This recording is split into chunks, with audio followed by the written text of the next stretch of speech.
Retour sur l'activité d'ESMOS pour la section 11.2, donc les situations proportionnelles et inversement proportionnelles. Donc, pour la découvrir, vous aviez trois compagnies qui offraient des tarifs différents pour le voyage à Toronto pour un maximum de 50 personnes. Donc, la compagnie 1 fonctionnait avec un tarif de 375 $ par élève, par personne. Donc, assez facile. Donc, 0 personne, 0 $, mais plus que de personnes, mais plus que ça coûte cher. La deuxième, elle, par contre, peu importe le nombre de personnes, ça coûtait toujours un tarif de 4 000 $ en partant. Et on rajoutait 250 $ par élève en plus du 4 000. La compagnie 3, elle, n'était pas en fonction du nombre d'élèves, mais bien d'un tarif fixe de 15 000 $. Donc, analysons chacune des compagnies ici. Si je regarde la première compagnie, c'était une situation de proportionnalité. Pourquoi? Première des choses qu'on peut voir, c'est qu'elle commençait à 0,0. Donc ça, c'est un des facteurs importants de comprendre que les situations de proportionnalité, c'est pas juste dans les voyages, là, les compagnies de voyage, là, mais c'est de façon générale, lorsque on commence à 0 et l'autre partie est à 0 ici, c'est un gros signe que c'est une situation qui va être proportionnelle. Donc, plus le nombre d'élèves augmentait, plus le tarif total, le coût total du groupe, lui, augmentait. Si on prend des données aléatoires et on fait des taux avec ça, donc le coût total sur le nombre d'élèves, on pouvait faire des taux ici comme ça et les diviser et s'apercevoir que tous les taux étaient des taux équivalents, qu'on peut voir ici. Donc, 375 $ par personne, c'est un peu ça le concept. Donc ici, on faisait un graphique également. Le graphique part à 0,0 et c'est une ligne droite.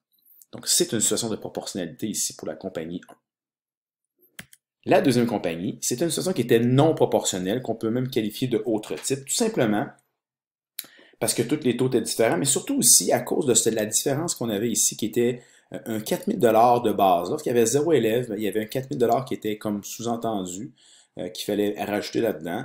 Et lorsqu'on prend des données aléatoires, justement pour faire les mêmes taux qu'on faisait tantôt, on s'aperçoit que les taux sont tous différents. Voyez-vous, ici, on a 4250 sur 1, 2250 sur 1, 650, donc 350. Donc, tantôt, on avait quelque chose de constant, et là, les taux sont différents. Juste à cause du petit 4000 ici.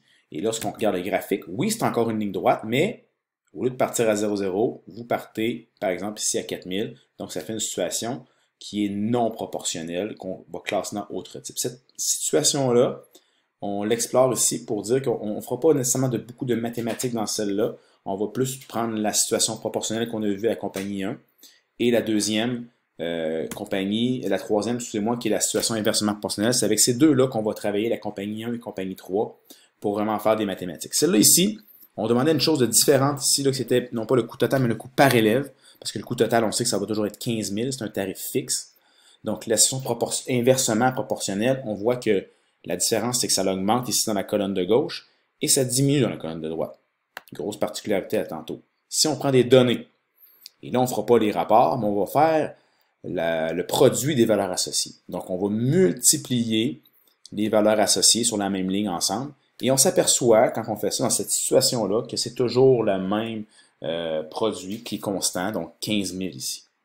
Donc, lorsqu'on fait le graphique également, c'est un graphique qui est assez étrange, qui ne touche pas à l'axe des X ni aux Y, qui va descendre drastiquement, qui va se stabiliser ici, c'est non pas une ligne droite, mais bien une courbe. D'accord? Donc, on pourrait même les relier, les lignes qu'on fait depuis le début. C'est un peu ça pour la partie. Donc, conclusion. Quelle compagnie est la meilleure? Ça dépend toujours du nombre d'élèves qu'on amène. D'accord? Si j'amène 50 élèves, ou 100 élèves, ou 200 élèves, c'est sûr que la compagnie 3, à un tarif fixe, est plus avantageuse. Si j'amène un élève, c'est peut-être plus la compagnie 1. Mais à 43 élèves, il faut faire des calculs.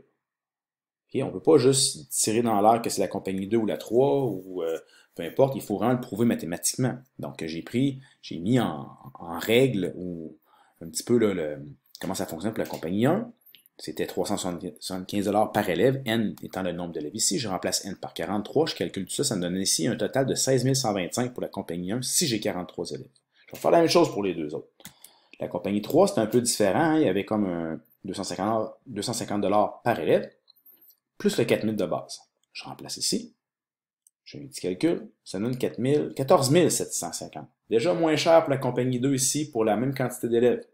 Même s'il y avait un 4000 à la base, parce que ça vient moins cher ici dans la situation qui est là. La compagnie 3, c'est assez facile, c'était 15 000, donc on l'exclut automatiquement. Donc c'est celle-là qui s'y gagnerait. On aurait pu aussi calculer, c'est pour le total, on aurait pu calculer par élève comment ça revient. Hein? 16 125 divisé par 43, Ça me donne ici environ 375 $ par élève, toujours le même concept. La même logique, mais ici, on peut le calculer, ça revenait à 343 $ par élève, ce qui est beaucoup moins cher que la compagnie 1. Et la compagnie 3, on peut le calculer ici pour 43, qu'est-ce que ça peut donner? 15 000, 348. Pas une grande différence ici, là. Donc, on voit très bien, encore une fois, que c'est la compagnie 2, peu importe la façon dont on le calcule, qui est la grande gagnante. Donc, le total il est moins cher, et aussi par élève, c'est moins cher, c'est normal.